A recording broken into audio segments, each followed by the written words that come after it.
Hello everyone. Today we will be talking about generators and motors and the underlying concepts behind them. Before we get started, there is some background information you will need to know. The breakdown of this video is as follows. Magnetism, with an overview of magnetic fields. Generators, with a brief discussion about electromotive force. And lastly, motors, with coverage of its underlying mechanism, torque. Now let's get started. Magnetism is defined as the motion of electric charges resulting in attractive and repulsive forces.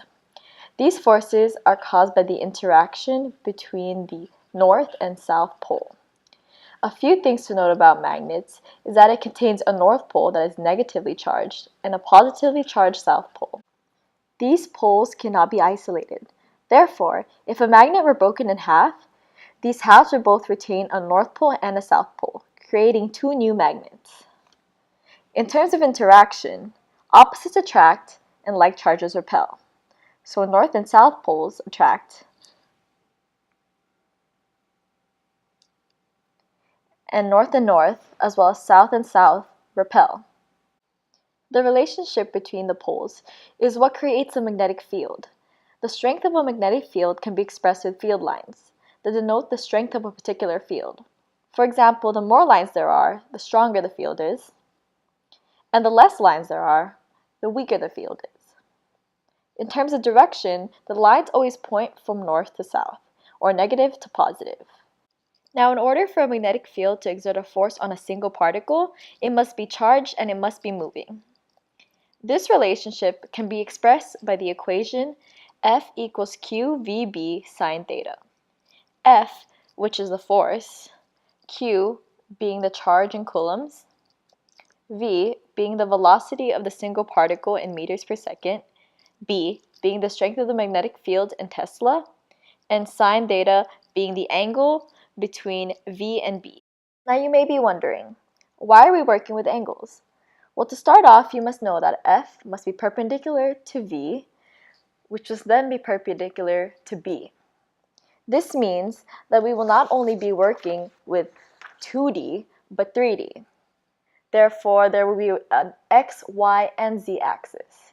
To make this easy for you, I will be teaching you a simple learning device called the right-hand rule. In this rule, your pointer finger will represent your V, velocity, your middle finger will represent your magnetic field, the B, and lastly, your thumb will represent the F, the force. Therefore, this is your V, B, and F. Now, it is important to note that this rule is only applicable to positively charged particles. Therefore, in order to apply the same rule to a negative charge, you must use your left hand. Now that we have covered the background information of magnetism, we can move on to generators and motors. Now let's go ahead and take a look at how AC, or alternating current generators, work. To put it simply, generators work by converting mechanical energy to electrical energy, the form of an electromotive force. The principle behind this is electromagnetic induction.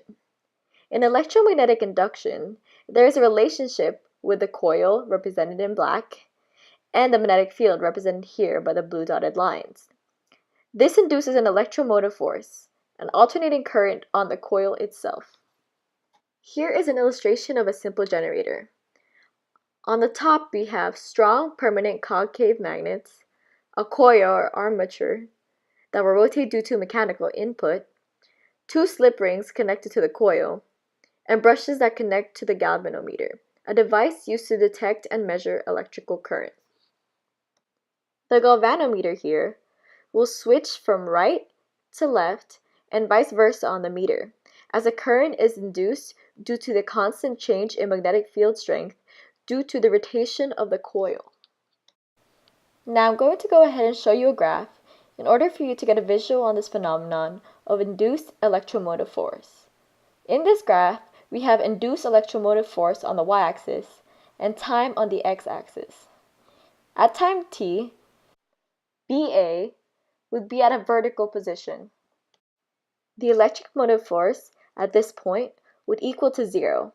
But as the coil rotates to T/4, a quarter of the way rotated, this is where the maximum EMF value is reached. If we keep rotating, we get to CD at 1/2 the rotation. At this point, our current will yet again be 0. If we continue spinning, we reach the 3/4 mark, where we reach our minimum EMF value. According to Faraday's law of induction, a change in magnetic flux, which is magnetic field strength in a given area, over a change in time in a conductor, causes an electromotive force. This EMF induces a current, which is essentially just moving charges in the wire, which we learned earlier in this video. At times when the current is 0, like in BA and CD, the rotation stays continuous due to angular velocity. Generators also have many real-life applications, such as hydroelectric power through dams, in which it uses stream power to spin turbines and create electricity. We have already discussed the theory behind generators, and now we will be discussing the theory behind motors. Motors are basically the opposite of generators, in which they use electrical input and convert it into mechanical output, in which the electrical input is current and the mechanical output is work. A motor is comprised of a few basic components, the first being a magnetic field, along with a loop within it, which is then attached to a power source. In this case, we have a simple motor with commutator that goes from the positive to negative end. Specifically, we will be talking about motors with AC, or alternating currents. In today's example, we will be discussing the theory behind motors with alternating currents. The underlying concept that will help us understand how motors work is torque. So what is torque? Torque can be described as a force that causes rotational movement on an object when it is applied at a distance from an axis of rotation. The distance from this force to the axis of rotation is called the moment arm. The formula for torque is T equals Fr sine theta.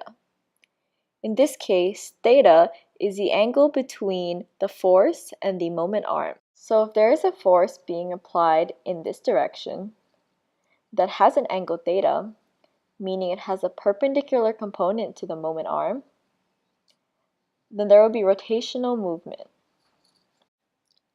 If there is no perpendicular component, and the force is parallel to the moment arm, therefore making theta 0, there is no torque nor rotational movement.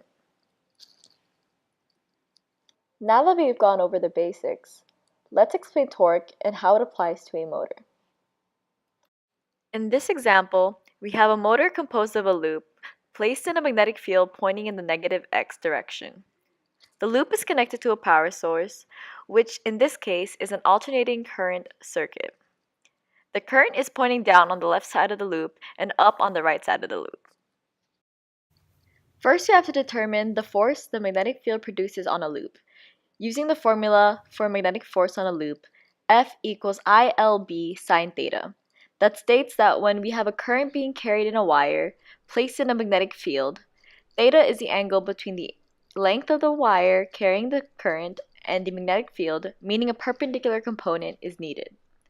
Any component of the wire parallel to the field will not have a force, so only the left and right side of the loop will have a force.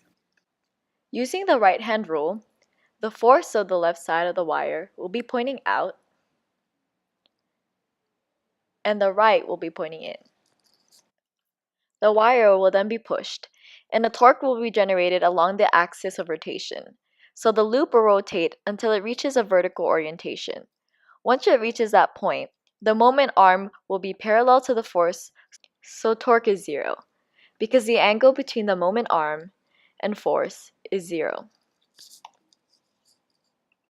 Once the loop reaches vertical orientation, the AC circuit will change the direction of the current. So the direction of the current on the left side and the right side of the loop will switch. There will also be no magnetic force acting on that point, but angular momentum will keep the loop rotating until the force can be applied. Once it passes the vertical orientation, it will continue to rotate. We have now gone over generators and motors and their underlying concepts. To recap, we went over magnetism and magnetic fields, then went more in depth into generators and motors. That will be all for our video today, and thank you for watching.